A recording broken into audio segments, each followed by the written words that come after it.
This video is brought to you by Fallen Dominion Studios. Check out their website at fallendominionstudios.com. Hey everybody, welcome back to the Dice Odyssey. I'm Kaz, and today I'm going to be bringing to you a review of Gugong. Or Gugong. I honestly don't know how to say it exactly. I could be wrong, could be butchering the name, but anyway, I tried, so it's on video.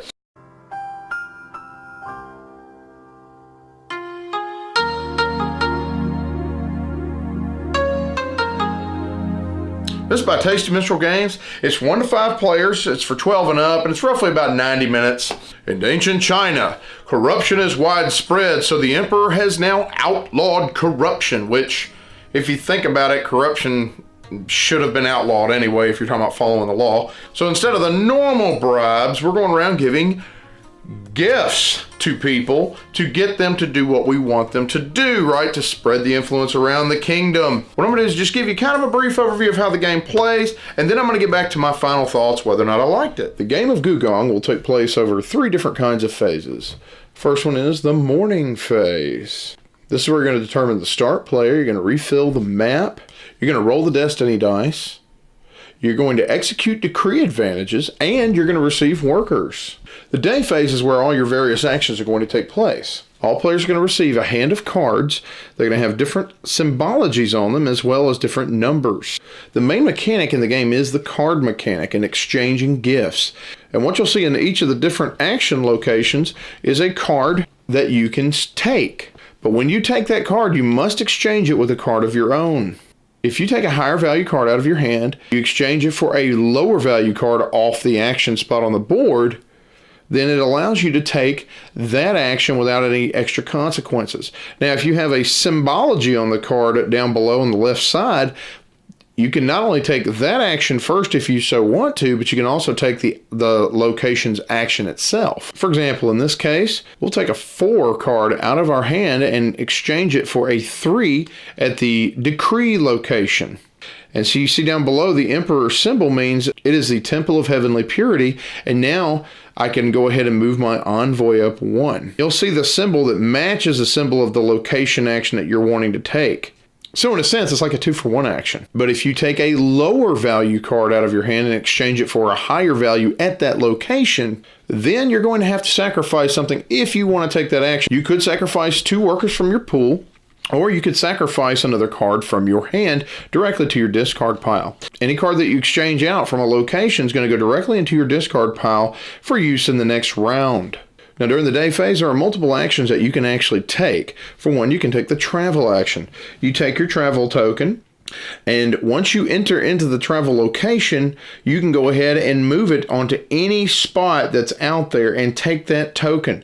But once you've moved there, you're now connected and you have to continue moving along the path, whether backwards, forwards, or what have you. And there are many different kinds of tokens. For example, you have a token that allows you to move your envoy. That's a nice one to keep. You have a token which allows you to get move your intrigue up 1 track. You have another token, for example, that will allow you to get another worker into your pool, and so on and so forth. There's a ton of different tokens in the game that allow you to do different things that will help you on your journey. Now, once you take these tokens, they're going to go into the top slots in the top of your player board, and they can be used later on to purchase different items like workers, victory points, or even jade. You can also build the Great Wall. You can actually take a worker and put it along the Great Wall. Once the Great Wall is finished, you gain different kinds of rewards from it. The player with the most workers on the Great Wall, including the double worker, will not only get victory points, but able to move their envoy up in the Temple of Heavenly Purity. Once the wall is completed, everyone will get a chance to spend some of their intrigue that they've been accumulating over the game. They could spend it for workers. They could spend it to actually turn one of the destiny die to a different side that they want, or even spend it to get some jade. Another action they can take is going to the jade market. Here, you go ahead and spend a certain amount of workers to purchase 1 jade. For example, if you wanted to purchase 1 jade from here, you can spend 2 workers to purchase at least one of them and put it into your supply. Now, the more jade that you get over time, the more victory points are going to add up by the end of the game. You can also work your intrigue track. Now, the intrigue track is nice for a couple things. One thing in particular is the person that goes over there first in the round is going to get the first player token, so they get to start the next round. They can also move their intrigue up on the intrigue track, depending on how many workers they spend. Now, intrigue is used to break ties in the game. Another thing you can do is work on the list of decrees action. This is basically a place that allows you to get discounts on different actions, multipliers on in-game points and scoring, and things of that nature. Now, if you look on the decree itself, not only do you have to put a worker above it to show your claim on it, but you also have to spend an extra worker out of your supply to actually put that worker up there. So, for example, if you see the one that says 3, well, that's saying you have to spend 3 workers out of your supply and also stick one up there. And that goes for the 2s and the 1s as well. Whatever you see, you pay. Now, for example, here's one that allows you to get 2 victory points for each jade token that you have at the end of the game. So again, it's a jade multiplier. Another one here says that it gives you a discount of 1 whenever you go to the jade market. So if you were going to go buy jade for 2, it would only cost you 1. Another one here says that it will automatically move your envoy up at every morning phase, every sunrise, basically. So it's just basically an automatic envoy mover. If there are already other players who've put workers up there, for each one that's there, you also have to spend 1 out of your normal supply to actually place your worker up there. So it's going to get pretty costly the further you go. Then you have the Grand Canal. You have 3 different ships at your disposal, and you can actually send your ships down the Grand Canal and continue filling it with workers. And once it's filled with workers, it can go ahead and take actions on the different spots. This is also a place where you can gain your double worker from. Then you have the Temple of Heavenly Purity. If you take this action, you can move your envoy up. Now, be careful. You have to get your envoy all the way to the top, and you have victory points waiting for you depending on who gets there first and what have you. But if you do not get your envoy all the way to the top by the end of the game, which takes 4 rounds, you lose the game automatically. Do not pass go, do not collect $200. Now, most of the locations are going to have a modifier which allows you to do more than what you would normally do at a given location, but I'll let you check the rules for that. It just basically says, how much do you want to spend to do more here? Now, once every player has completed all of their actions in the day phase, you move to the night phase. Now, for each card that you had where the numbers matched what's on the Destiny dice, you receive an extra worker for the beginning of the next round. The person who had the most matches is also going to receive extra benefits, such as moving their envoy up by 1, getting victory points, and then all players will now move their ships, if they have any, up 1 on the Grand Canal. Now, if it moves off the board, it is completely lost at sea. At the beginning of the next phase, you're going to receive the amount of workers it shows you on the round tracker. You're going to take your discarded cards, and now they're going to be a new hand for you. And play is going to continue round after round after round, gaining points, so on and so forth, until finally you tally up all the points at the end. Whoever has the most victory points at the end wins.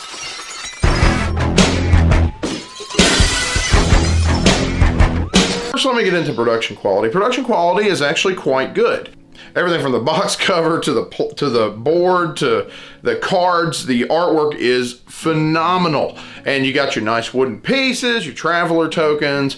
Everything's got a very nice, I wouldn't say deluxe feel, but I mean, you're like a hop, skip, and a jump kind of away from a deluxe feel, So it's not that far. So yeah, I mean, it's an awesome production. And when it comes to the mechanics, I really enjoy the tension that card system produces, right? You're going to have those high, low numbers, and you have to make the decision of whether or not you're going to go to a specific area of the board and play that card, whether it's going to be, a higher number than what's there, to take that card, right, and then be able to take possibly 2 actions, which is awesome. You get a 2-for-1 deal, right? It gets you a blessing here and a blessing here, or you're going to have to take a lower action, but you might get a higher end card that you need. I mean, you have an actual turn tension pretty much the entire game, from having to make sure that you're going up on that Heavenly Temple track, make sure you get your envoy up there so you don't lose the game, which, by the way, we actually had that nearly happen to somebody right? They were one turn away from losing, and they finally were able to get up there on the last turn. So there is a little bit of tension with that. I like the idea of having the traveler tokens when you're actually taking your travelers and you're gaining, it's almost like gaining experience on the road. You know, you're gaining influence and things like that. And then I really love this because this helped me in one of the games to actually come out pretty high in the rankings. I love being able to take those traveler tokens and use them as kind of like a currency to get more workers, get more jade, you know, so on and so forth. I liked how they doubled up on that. I also liked having that double worker if you wanted to put it on the Great Wall and build that thing out. I mean, it was just nice having these things that you could do that would combo off of each other at times. When it comes to replayability, I think this game is going to be quite replayable when it comes to the decrees. And I mean, the Destiny dice, you know, take it or leave it. But I mean, that's not necessarily going to affect replayability so much. But the decrees definitely do, because you have several in the box that are not going to be used, right? They're going to be changed from game to game. I absolutely love the decrees because those were nice for the combos and in-game scoring and things throughout the game, like, you know, getting discounts on Jade and things of that nature, you know, and I really like the decrees. That might have been my favorite part of the whole game, to be honest with you, is that decree system. I really enjoyed that. And it's a tie between that and the traveler system, I think. The boats were cool as well. You know, that's your way to get your double worker and everything. Now, the Destiny dice, to me, were a little bit fiddly. I wasn't as quite enthused about the Destiny dice as I was everything else. Sure, they work, but I don't know what it is. It's like everything else in the game works seamlessly. They have like the illusion of working seamlessly. I'm not quite sure how to explain it. It definitely added to almost the feel of like a race and you know, to try to get the right cards that would net you more workers in between rounds. But I don't know what it was. It didn't fall flat, but you know, I could take it or leave it. That's kind of where I was on the Destiny dice. And at the same time, somebody could flip one of those dice over if they use their intrigue on the intrigue track. They paid that out, and that could screw up a little bit of what your card system is by the end of a round, you know, what you've gained. Also, the theme is quite unique. I don't remember another game having this type of theme, and I really enjoyed the fact that this game does feel a little bit different, you know what I mean? Compared to some other Euros you might play, this game, the whole card system, the card trading system and everything, it really lends to some strategic and even tactical decisions, because you're just hoping nobody takes that card you're gunning for. And I had several times I was sitting there playing going, please don't take that card, please don't take that card. That's what you're thinking a lot of the time, right? And then somebody takes it and you're like, no! But the cool thing is there's always something on the board that you can be doing, so that is a saving grace in the game. But that's where it lends itself into that turn angst I was talking about. Now, when it comes to any negatives in the game, not really too many in terms of what you're doing. I mean, the game in and of itself is